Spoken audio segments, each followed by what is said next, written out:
Assalamu alaikum wa rahmatullahi ta'ala wa barakatuh. Wa alaikum salam wa rahmatullah. Ami an filɛ baga n'an lamɛnbaga an bɛ bɛɛ lajɛlen fo yɔrɔ jan ni yɔrɔ sunu.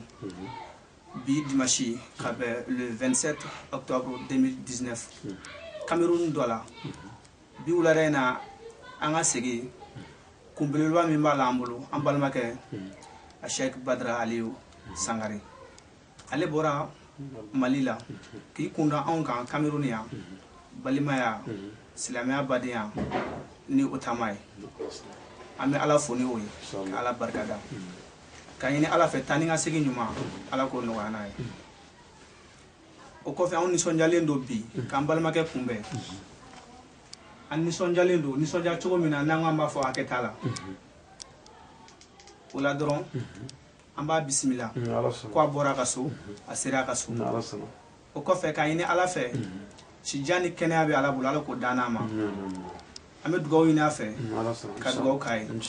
ni ko aw balimakɛ an'aw denkɛ an'aw dɔgɔnin an'aw ka kalanden fitinin Lamine Traoré don aw yɛrɛ dɔgɔnin k'an balimakɛ bisimila Cameroun dɔ la yan. Assalamu alaikum fi amani.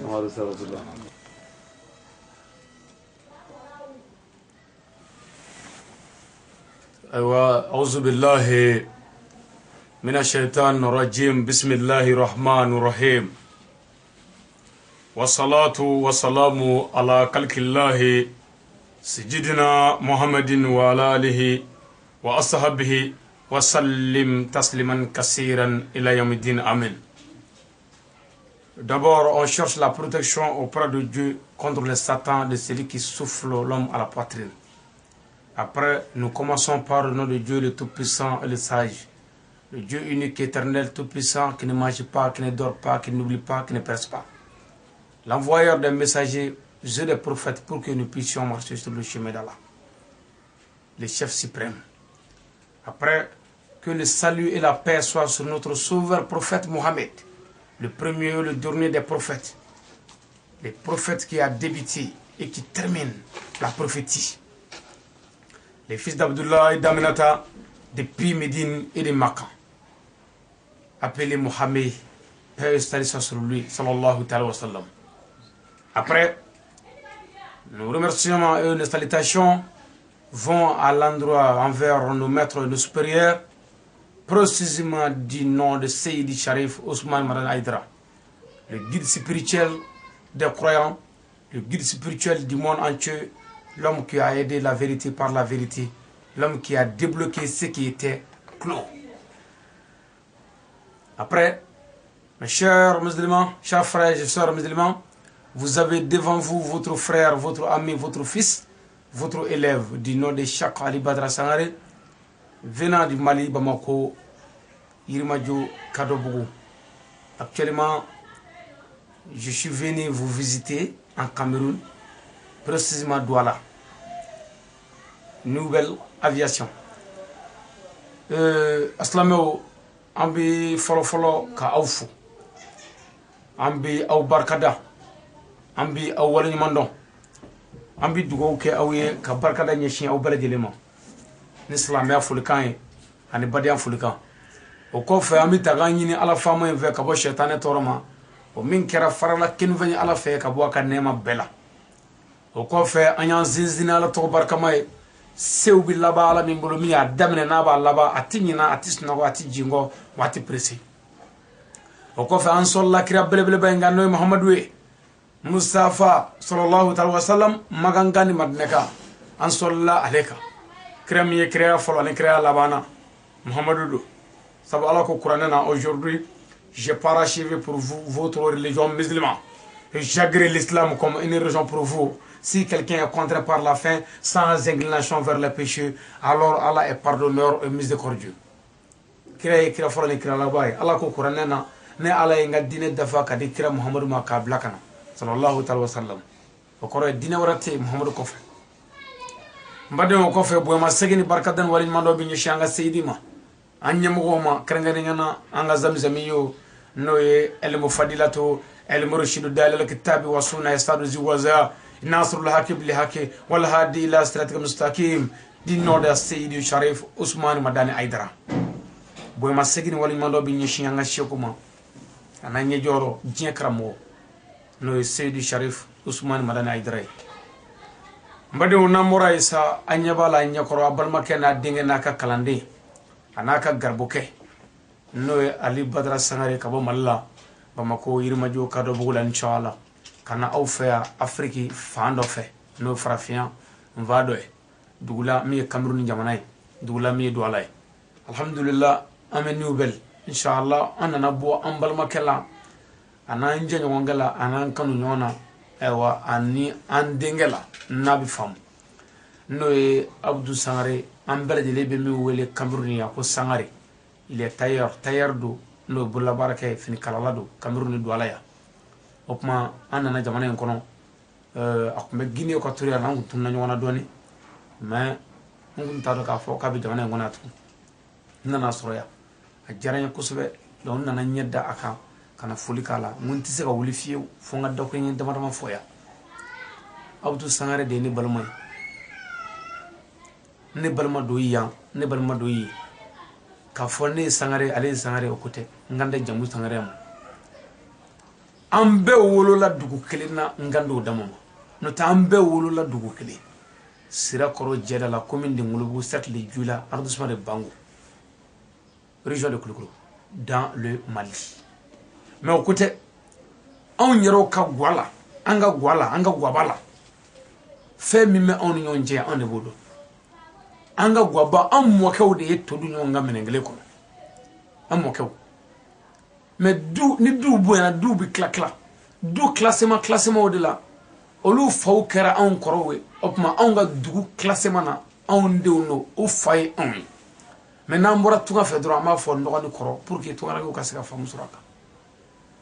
don min an ye ɲɔgɔn kanu ka bi denmisɛnniya la ka b'an ka dɔgɔ a tugura ne nɔfɛ ne mana taa yɔrɔ o yɔrɔ a bɛ ne nɔfɛ a yɛrɛ fana ko diyara ne ye kuma bɛɛ n bɛ taa o nɔfɛ a nɔfɛ yɔrɔ bɛɛ kalanw y'an fara ka bɔ ɲɔgɔn na dɔɔnin mais o kɔfɛ ni congé bilara an bɛ to ka ɲɔgɔn ye an tora o cogo la fo ne nana fɔ a ye n ko n bɛ taa Bamakɔ a yɛrɛ ko a bɛ taa Bamakɔ n ko baasi foyi t'a la an y'an labɛn o mɛnna kosɛbɛ o ye san 10 ni caman ko de fɔtɔ a ye tan nɛgɛsonin kelen min b'a bolo o don an ye nɛgɛsonin ta an nana an ka commune kɔnɔ Ngolobugu ka na mobili ta yen mobili dɔ bɛ na ko 35 ka na mɔgɔw ta passe bɛɛ lajɛlen ye 700 an ka 600 de a fɛn bɛɛ lajɛlen o y'a sɔrɔ goudron tɛ joli yɛrɛ a bɛɛ ye siraw bilen ka taa an ye nɛgɛso don mobili kɔnɔ an ye ɲɔgɔn cɛ ka bɔ an ka dugu la ka na Ngolobugu ka ɲɔgɔn cɛ ka bɔ Ngolobugu ka taa Bamakɔ an nana Bamakɔ min kɛ ne bɛ ESICA la kalan na j'habite à Bagadaji ne tun bɛ Bagadaji mais ale nana suguba kɔnɔna na ka na tailleur ko ɲɛɲini sabu ne ko n ko ni kalan ma ɲɛ métier dɔ dɔnni ka k'i la pour que don dɔ i ka se ka to dun o la ni kalan ma ɲɛ mɔgɔ bolo il faut avoir un métier voilà walasa don dɔ i ka se k'i si yɛrɛ kɔrɔ suguba kɔnɔna na a taara tailleur kalan kɛ dɔɔni dɔɔni an ka mɔgɔw b'a lagosi kumajugu bɛɛ fɔ a y'a ba kalama dangaden don bɛɛ b'i ta fɔ mais ne ko n ko kana lamɛnni kɛ baara kɛ dɔrɔn ala mago tɛ foyi la tiɲɛtigi ani baarakɛla billahi Dieu a besoin que seulement les véridiques et les travailleurs tiɲɛtigi ni baarakɛla mɔgɔ min n'i bi tiɲɛ kan ala mago b'i la n'i ti tiɲɛ kan yɛrɛ n'i bi baara kɛ ala mago b'i la i b'o dɔn ni mun ye ala ye nansaraw bonya u ye avion dilan k'a sɔrɔ kafiri jarimɛdenw don ngu ye avion dilan sabu ala mago bɛ baarakɛla la nansara ye worobinɛ dilan nansara ye caméra dilan a filɛ nin ye nansara ye lumière dilan a filɛ nin ye mais anw minnu ko an ye silamɛw ye k'an ye kuranɛ dɔn an ye docteur an ma k'an kɛri Pakistan Qatar anw sera ka mun inventé n'an ka dɔnni ye rien parce que mun an bɛ ka kuranɛ ko min fɔ tiɲɛ tɛ tiɲɛ ye kuranɛ ko ye mais tiɲɛ tɛ anw de ta ye anw ka kuma ka gɛlɛn tiɲɛ ye ala ko ye nka anw bɛ ka min fɔ tiɲɛ de t'anw da ye n'anw da tun ye tiɲɛ ye ɲama dɔ bɔra anw ka gɛlɛya la an ma se ka ala sɔrɔ an ma se k'an yɛrɛ sɔrɔ diinɛ dɔ nana an fɛ Afiriki yan ko sinankunya diinɛ a sera ka taa ɲɛfɛ e ka sabara ye nasaraw tɛ gileki ye nasaraw tɛ fugula ye nasaraw tɛ mais e bɛ gotoro min kan o nasaraw tɛ sirabilen ye nasaraw tɛ e bɛ se ka mun aw ye mun inventé foyi t'an bolo e bɛ sɔrɔ k'an ka muru mankan bɛ misiri kɔnɔ nana kan fɔ ni batara kan fɔ la ko ale avion filɛ nin ye ala avion filɛ nin ye ko c'est le nom de Dieu ala tɔgɔ de b'a pan c'est le nom de Dieu mais aw ka karamɔgɔ tɛ ala tɔgɔ dɔn a ka avion dɔ pan k'a ye kɛ i b'a dɔn yɔrɔ la ko ala tɔgɔ b'a pan mais baara de b'a kɛ donc ala mogo be barakelaw la ani tientigu ñoo fi tientigu de folo ani barakelaw na saro barake wala ala je dalawi mogo ya ñini kibi mogo lafiya mogo ka siga here soro ala bi de mo barala mogo ñini mais on fait africain on ya ñini de ka ñoo mogo sa aya ñini de ka ñoo ntacha aya ñini de ka ñoo libu on fait ni ma fin soro yidanga debi o watila are génération mun be dugu kono yi no be olu be bamako wara ñinna anga unna ele construire place koron na buzula ñaarla o barala olu ka mogo bi waru cisso wa floni wa kelu abdu be tayriya kalana atsega dorme kelen cisso nafigu bita ana bangbo blañona idée fo la bamako ko barakala ko tayriya parce que en ce moment à l'époque on fait tayriya kunye bare me ko foko dugu on bolo ngoni ma ni danga de bi ko ngi ke tayri on be mono de ko areba kala on ba fo de ngo tayri tido dala on be wulati fini kala la mo tido ko tiga mai bo meno ma hakilla qura imbi mo ko ngolo la mo ko beta to ro ni so ro nu ngolo nyama no he abdu te do rabo ko tayri ko de kala go shi ka kuma du be fo ne ko flit ka wala flit ke sumo wala anana to la fo telephone ngo nana bo telephone nana chat ka kono mo flit ke sumo wala mo tibi do ka bar la flit ka wala mi bo wala mi ta so ka bar ka wala ni aka bar jina tan fi bu kadaji ami shi ami client ko be ke ñon fe mais antun na ñona gelade abo jamana kono parce que métier dona ni tuga fu ma so ama de ma shi so mali be mi se ga tele dele ka di ndoko ke pour baraka sakake wodi kama angu bona gelara e ka bode peut-être ni bora jamana ngono don do bila il se ga balo ola wala bora mal kono ka nyi shin Guinée équatoriale wi toro shi be Israël ala de bado kana nyani korto ni kurbo korbo ke ka fen shi beke équatoriale mgo mun tanda min zorola abeki rasu fo dalba masaka wole sira bagi ba chamama ataro be fanana aketula okuma anana sigisa Cameroun douala ya mais je pense que Alibi ne rebolo Alibi je pensais que il habitait toujours en Guinée équatoriale donc nana douala dron awa ni publication que sur net donc un nom sera sans fait donc il me dit qu'il est à douala ngo mina nyedaka bisanya kanu kana foli ke sokona ya ka dugo ke aywa ani adememba wi ka dugo ke ana jengonye ka dugo ke ana terwi ani awmunu nana woli jabi ka dugo ke wi ka nyina ala fe fana sebe ala minya nin kena nanu nyi dugo jabi keno de parce que on nana jamana ngono mina ala de bado on ga tamare be ke minga mala de bado okuma on nyano ka sigi mo ka so ka fo ko ala kuta mo tsego sra donc ala bado fe mi bala ko mo mi ala ka aya dengeni voy ci sokono alni je febe do ma tsego sra balba de manje okuma islamo nana odela kana folike ndogo ke ni ndingela ka dugo ke ka kala ka nyini islamo fe minu nglobe ngana sa internet fe ani radio mun manga fe on diviser mal kono be ka dugo ke wa balma ke abdou sangare tayir du ala ni go sangare do ma chamba do ka nyini fana anga deme an se ko fon fe anga deme no wala sa ka se sanso parce que on fait on ti deme on mi do gade ni nyana am troka an te ka bo billahi wallahi tallahi suma tallahi misaka on veut africain nere moi personnellement ne menyere fo mo chaman be u tenefe nga abada mo shita fa tenefe mo bu yoro janya ne de la ngo bu dadi pourquoi u nyebe avantage do de la nela minga ngana shini sabu ala ko intanzurullah yanzurukum na ni ala de me ma de me opma nu dade nu ma fenfo opma koroko maloti folo u bu dadi kata pour que domi ni ala ye here kene ni na folo soro u bi kla segi kun ko on ne kume on na kume kini du yon weya bo opma ni ma min tara ni mana kata inna libi gela doni opma u bi kan o yoroni reserve wala mo watine ni mo watine do ya anga mo wala u bu dadi nu yayi ka fo isra ka nyesro do ba fo e ko nya do ko ka wa do na nya do ka biketa donc opma africain betiri bo ambe ko blanc gono kana bli ko mo be fe ko wa bli ko ko hal ni jebe tan billahi ni ti chenga o fu ni jebe doya ni bi chenga fana o fu ala mo gote mo ko ka tanna ala mo gote mo ko ka dolo mala ala mo go be e yere de la i munye ibi munye bo no dona ka ba kana mo ko fleble e kala batu ke chenga ika barke ladrie ike baraka ni keleye ko tayru tilaru dafa sangare o ledu ko ijandol ni ko mima ko shini igele ya ka soro shini na ma soro shini darula gele ni ko Quran tikira be o don o be kekene o be se ka ke barala parce que bare be ken Quran tikira nana o ledu bi o jagule o teno mais ni fema ke ijando mo ko ka ledu la ami ni nga ketaw di photo bela o kuma anana nyada aleka slameo sura on me kalana sega on gele wa la fiare tna sega ke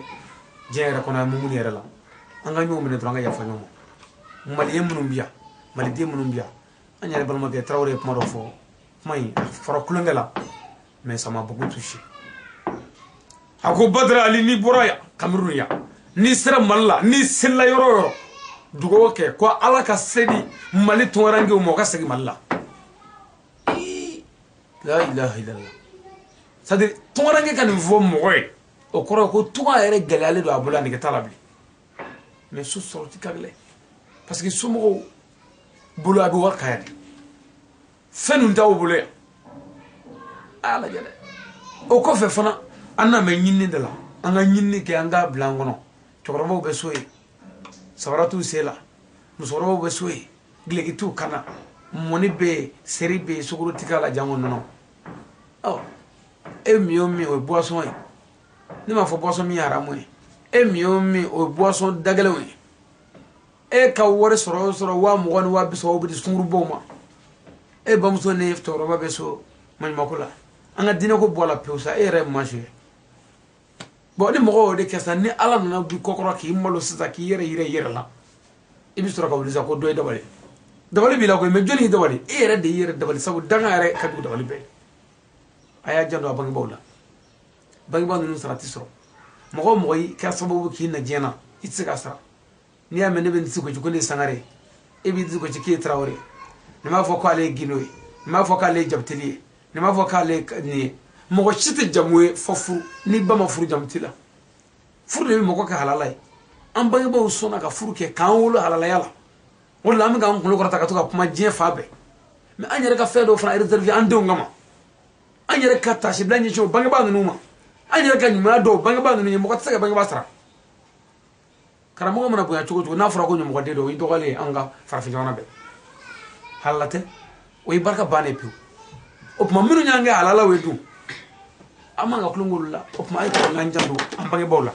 ay to nganjandu ambange bawla wa jamana mi ga ngono mali wallahi mali bi ga ngono joboga warate mali na nante neni eni nunu ulu nationalité malien ulu de mali jobay namo warni ni kata mali joba warata la na yarate an kan to jamana ina an sel ko ta an ga duwo jamana yi an yara mun metuma fa an ga nyomune an ga hini nyona an ga yafa nyoma no kra an ga ni ve mi obuso nga nama yafa nyoma an so goti so nama hini nyona fana an mo be mi o tinya nama hini nyona ala tiere kan yere opma déjà en be de sende nan sira ka be ka nyini ven chama mi se soro kono nan sira ka be ka koto nyon tala an mo be buya chama na mi so soro ma ni na la fe ben kilen ladria ala ko sobati ani awche o kofe an bora sodomi ledu do man sumo godice wali do me doko furumso wali do me doko ire wolo do aya jando odula mo ne hake bi kana ala tin sagodi mo jurumu beka fsani to ni jurumu yi sadiri ni mami jurumu ke ni jene yake o jurumu bi kelengana ini jene yake nyoko ni boliso o jurumu bi ni i boliso nyokana mais ni mami ye mogoto o tonyo ni debi jouer ka fait beka jere la ya en la harati o kuma wala demul mango so anga on koflo la amana bugle ndoni zoro am sega minki wi angoke wanga do fra warci muso mo tsega muso ko glan ni warci ama ba glan an ma to aka soyi furti siri ela de ebi warci ama ka to kaso mais furti siri la muna pour faire le bébé la nini do bébé o la nini tsega sobati abada faka gare nyona ne ma sega nani muso yi ira ka tando fe de temps en temps o benya garse yarema o taka sagi mi na folo chen ibolo de o na folo chen ne bi ganyana ma yare réglé note wallahi mo wal data ka tonyo ka dasa gwaka ire de muso tilafiya abada ala ko tola o be kenaka ni nyima yake iya kire ni jugma yere ke iyo kire la opma anga karamo ya ndigi glalde la krengenya anga karamo idara ya ndigi duga de la kandi glalla kandi bari mana kandi bagi babu yam la ñufo karamo idara ne klendere karamo idara jebe karamo de c'est le sauveur maintenant de l'humanité toujours temi mika kishi ni jebe o de jebe karamo abe kan kuma ni jebe ka here abe kan kuma ni jebe ka lafiya o jebe karamo bo fo be ko fam hal ni chrétien i karamo ya idara i ka chrétien karamo tere mais ka mo ya glani karamo ni boltigi i karamo ya idara bol so karamo tere ay i ka nyana ma ya regle ni ma o karamo sabu mo ko se ka duga de 4 bol so ni gara slave ni wayre oh abana i karamo do tere i fadu mumuni don kuntigi voilà il est lieu de lieu opma ni ala yo benanga clé anga ngo ka pon mo lame ka zukun salo noe anga nga to ko kace tu lame ni toro buga bunya nan toro ko lame dike o bi famu do dama aventure be na famino ay dara la on jamana don do parce que aventure mi mbora tu ka fe kana malla kana tu ka fe no e kram ko lame o ba do toro min to nyom mi mo ka o ba do kram ay dara tay chen mais quand do muso singoro toro tanga gele tanga aydara tsaka ko janyale dungu do bika ngalo monte ko ludala halli dina ko te aydara nyona chorwa sambi orno ko debiso mongo toy halli dina ko te anga damela me do bi karamo do ya billahi aydara ka wajju ko koro bay uba afle sandan durbi ni joga na aydara na internet la c'est dommage c'est gauche ko jamana segu ko di hali dina ko te bu jamana segu ko anga jamana ni mali ani jamana shita kili nga yere sago ke ma kono wode bi ka jamana ci dungodo de se mana konta bi gulo mi ka dofo internet be bebulo bi ka telephone do mi mani jakofu mbi allah sonu doni sisa mo do be internet uka mo do be ro la sita adama de ndo be ga bara do ke anga allah sonu adola do bi puma ubi karamo aydara tanu nu aydara tanu ubi stroka sira fara ka fayda do fo kun mami aydara to wurudi wal maka solki aydara to ka ko shenkeme so sha hage do ko alabi mago begla wal mako ga sabe ko allahumma salli ala sayyidina aydara ko go sabe sha hage do ki mago be fon fana ko be begla kayra ke aydara ka mogoy islamone fayira awla naya ye mamina janame dido aydara ka mogote nayo meyoro mi aydara ka mogote janame dido nunu nye politique américain de ku flancer ngoro kambla nyona no oluwe ni pma infosi da ka ke comme ali aydara ka mogodi kan pma nunu fo ne yo me saba ko hon aydara ka mogodi ba fota me billahi aydara ta don aydara ka mogo were ta don re abi bodron ko amba do ko mina fayda da mako o ko ni mam mogo be musuko mana gala to to iba so Allahumma salli ala sayyidina aydara wa ala aydara wa sallim o do so shay bi ko do kono do ibo na shibo ibo keta abi keta aba pma mani fo c'est agréable à l'oreille mais c'est faux et puis c'est faux c'est pas permis ansarute boyakalate kanu yere terre afo ne mako munafiki jijora sa ni politique américain do de ko finance ngoro kasra ko manga wuli ka be mawluluwe sabu sawo ko do ke opma ay to anga hagli do ko ko anga nan flika tati nani mimme anga lameni ko doy mais halibi aw mununga be aydara fa aydara ka fota on ma aydara ka keta so aydara bi songa minfo on ma aydara ka mo ngala songa minfo halibi auto don o de be ni tikiti ka ko la billahi lamba be ko do mo munum mi songa fo ko aydara ya fota de wa on ma ko aydara ka mo do fota de wa halibi aydara ka mo kanga minfo auto don aw kan wo don aydara ka mo bi songa ne fo tiso ne fo kan wo don o ko fe fana enye video do ke kunu wajul de ke kunu wajul video na nyabla statut la ablato statut la yoron do de tikera parce que statut tite me haga do de ka modo de bi abi dawla wajul ni 43 minutes mais même la statut la tite me 11 minutes ka modo be ko fe moko be yorom na alame wajul na abe ko de karamo ta idrai ko nga kuma tigɛra ye misali caman bɛ n kun hali jaabi t'u la n bolo munna n ye sitati kuma de n y'a yɔrɔnin ta dɔrɔn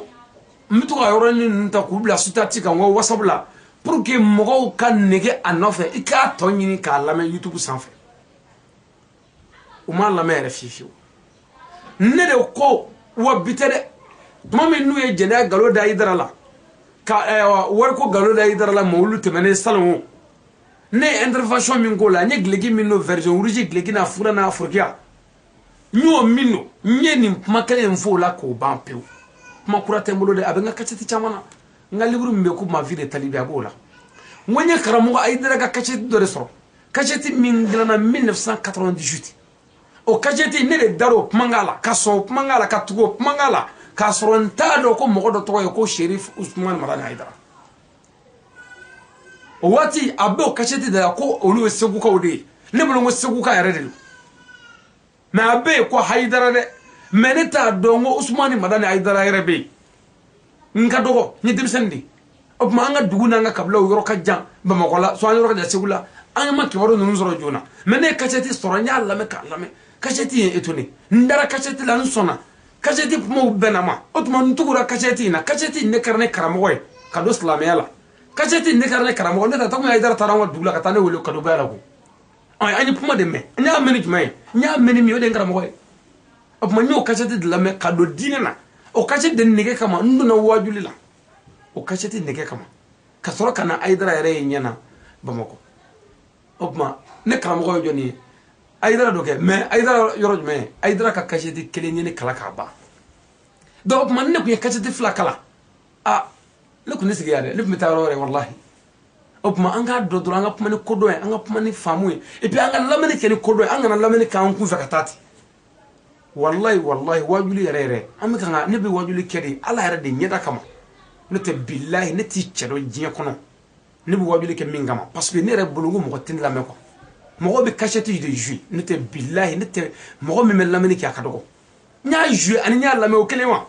ani n y'a jouer ani n bɛ k'a ɲini ka fili ɲini la ani mɔgɔ bɛ lamɛnni yɛrɛ la est ce que o kelen ye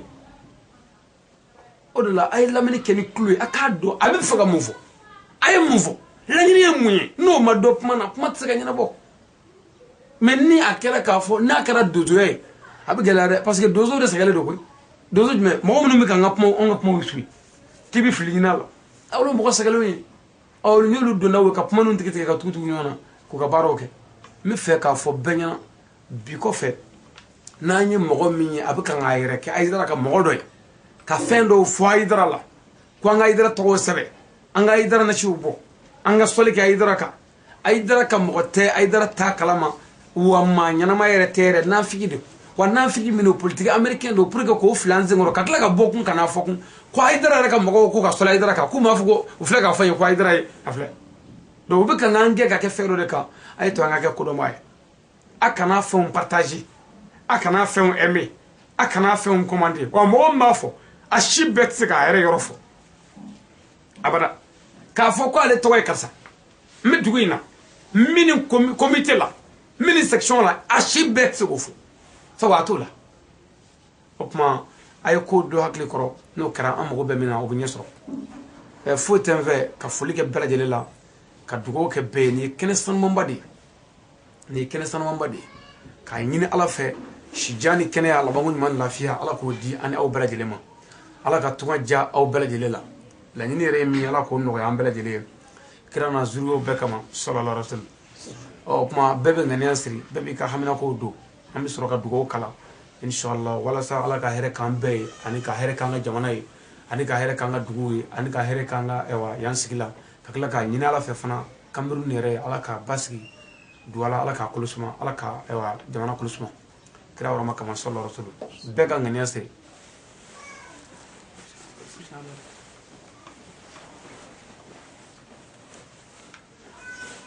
أيوة أعوذ بالله من الشيطان الرجيم بسم الله الرحمن الرحيم الحمد لله رب العالمين الرحمن الرحيم مالك يوم الدين إياك نعبد وإياك نستعين اهدنا الصراط المستقيم صراط الذين أنعمت عليهم غير المغضوب عليهم ولا الضالين بسم الله الرحمن الرحيم لقد جاءكم رسول من أنفسكم عزيز عليه ما أنتم حريص عليكم بالمؤمنون رؤوف رحيم فإن تولوا فقل حسبي الله لا إله إلا هو عليه توكلت وهو البشر العظيم اللهم صل وسلم على سيدنا محمد عدد ما في علم الله صلاة دائمة بالدوام ملك الله اللهم لك الحمد كما ينبغي لجلال وجهك الكريم الولازم سلطاني كأصل للدين الذي هو اسمة أمره أصل للدنيا الذي فيها معادي أصل الآخرة الذي فيها معاشي وجعل الحياة زيارة لملك خير وجعل الموت راحة لملك شر اللهم ربنا آتنا في الدنيا حسنة وفي الآخرة حسنة وقنا عذاب النار ربنا لا تزغ قلوبنا بعد إذ هديتنا وهب لنا من لدنك رحمة إنك أنت الوهاب صل سبحان ربك رب العزة عما يصفون والصلاة والسلام على المرسلين والحمد لله رب العالمين. هذا السلام عليكم ورحمة الله تعالى وبركاته. قبل ما كدو علي سغاري